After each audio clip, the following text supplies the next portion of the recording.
I am deeply thankful for those of you who have partnered with us at Desiring God. We could not do the ministry that we do, reaching around the world with the truth of God's supremacy and the truth that God is most glorified in us when we're most satisfied in Him, if we didn't have friends like you who support us financially and in prayer.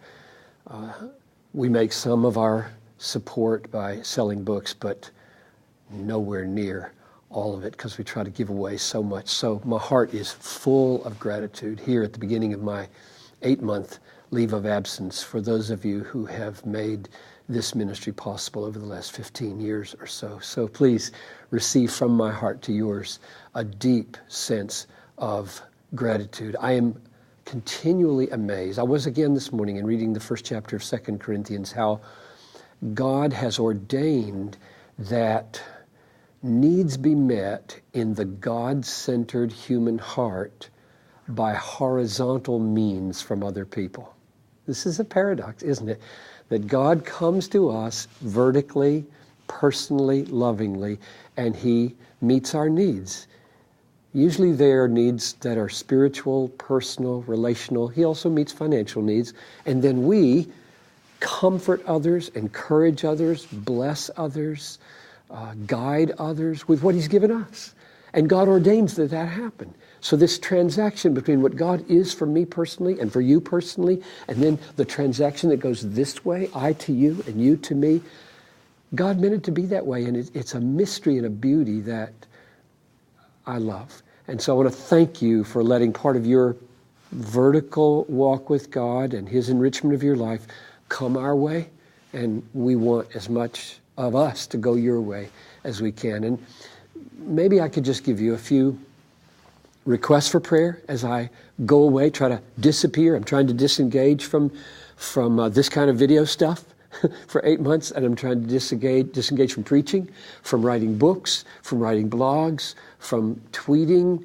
I'm trying to just go down to relationships that are precious to me and see what happens in my heart. So here's the way to, maybe it will stick in your mind for how to pray in concentric circles.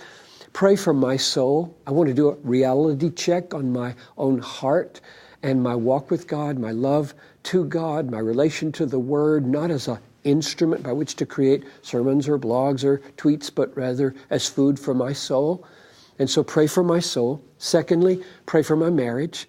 I'm moving out from me and my needs to Noel and me. And I pray that God will make us deeper in our love for each other, better in the way we communicate to each other, more tender, more upbuilding, more kind, more affirming, more admiring. Just all the stuff marriage should be that we long to be better at and richer in. And the third circle out would be my wider family. I've got a daughter, and I've got 4 married sons, and they've got wives, and they've got 12 grandchildren, my grandchildren, and I care about all those people. That's a big little church, right?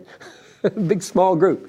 And I'm charged as kind of a patriarch to be healing in that wider milieu and to be life-giving rather than life-taking.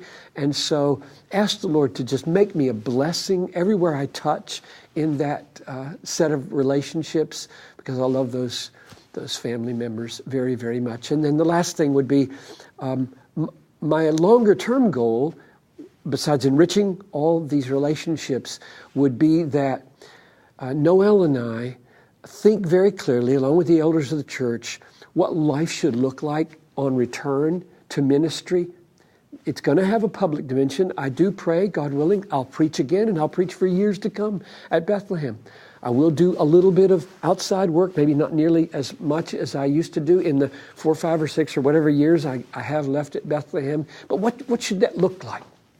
I want it to be a life-giving rhythm and a life-giving pattern. I want Noel to flourish in that pattern. I want the church to flourish. And if I could be used more widely to spread, then a little bit of that. But pray that these 8 months of stock taking and reality check would yield in consultation with my family and the elders, what would a pattern of ministry look like, say, from 2011 to 2016, 17, that would be different from the pressures of the past, but would be even more fruitful for the church, for the family, and for the wider Christian movement. So there's me over the next 8 months, and a request that you pray for me in those concentric circles. But just hear again how deeply thankful I am for you. It's at moments like this in life when you begin to focus on relationships, that these kind of relationships, me and you, the unknown you out there right now who've cared about desiring God, can feel very, very sweet, more so than they ever have. So thank you again for helping.